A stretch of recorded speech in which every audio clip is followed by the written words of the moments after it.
Nadia's case study.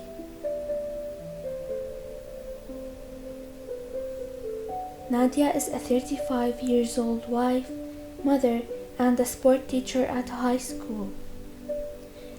Nadia sustained a spinal cord injury due to falling down from the second floor while she was watering the plants at her parents' house. And she was admitted to the rehabilitation unit for 2 months.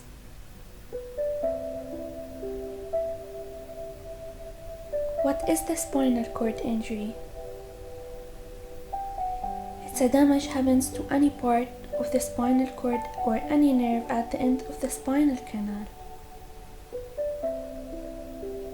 This damage often causes permanent changes in sensation, strength, and other body functions below the level of the injury.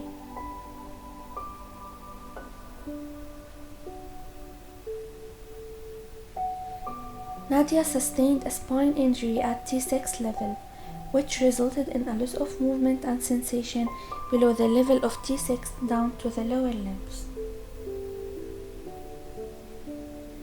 As she became a paraplegic patient, she sustained bowel and bladder incontinence, ulcers,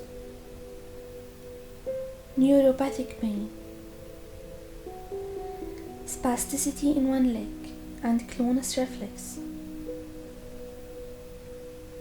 weakness in the upper limbs, weak balance, depression, and sleep disturbance.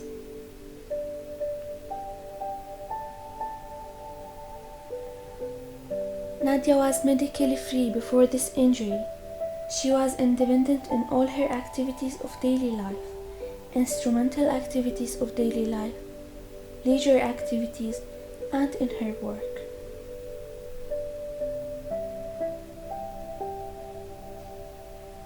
In terms of Nadia's social history, she was a teacher at a high school, and she's living at a detached house with no stairs with her husband, mother-in-law, and her 2 kids.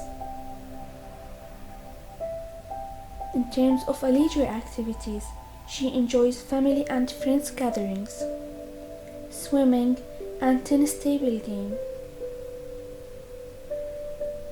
It's noteworthy that she has a very supportive family and she's willing to be better.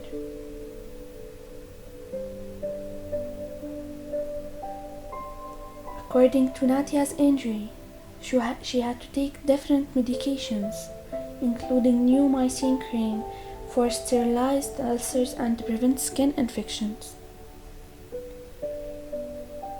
Ditropan to treat overactive bladder, glycerin sub for bowel evacuation, Laerdal for spasticity,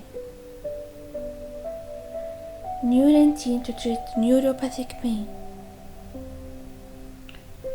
Tramadol as a painkiller,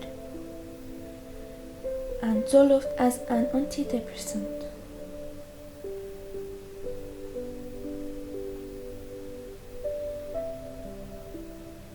At the first day of the injury, the primary assessment for Nadia after arriving at the hospital was the MRI. She was admitted to the ICU for 16 days. Then she was referred to the rehabilitation unit for admission.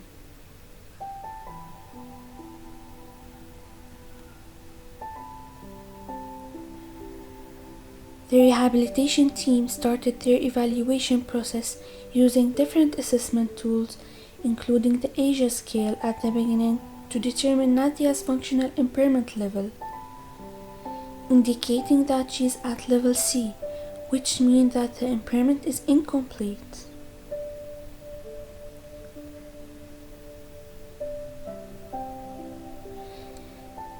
The rehab team did the manual muscle testing, which is a diagnostic method for evaluating muscle strength. Nadia's score was between 3 to 4 in the upper limbs and between 0 to 2 in the lower limbs. As for the functional independence measure tool used to assess the patient level of independence,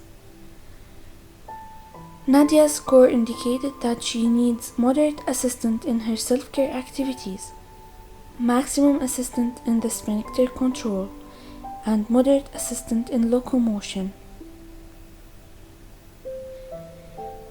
According to the modified Ashworth scale, which measures resistance during passive stretching to test spasticity, she scored 2 in her left lower limb. The dynamometer, a measure of the force, her score was between 40 in the right hand and 47 in the left hand, which means that she needs strengthening.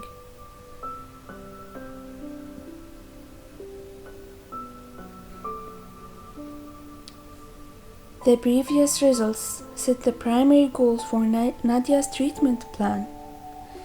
The first goal is Nadia will be able to transfer her body from wheelchair to bed, chair, and to the ground within 2 weeks.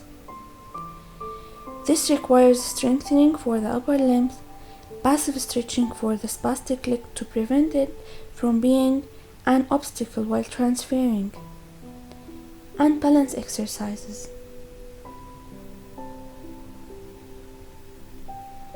The second long-term goal is Nadia will be able to dress and undress her body within 10 days independently.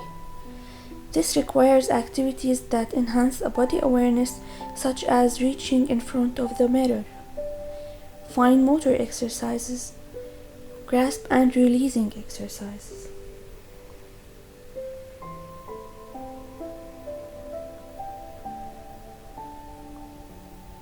The third one is Nadia will be able to use toilet within 3 weeks independently.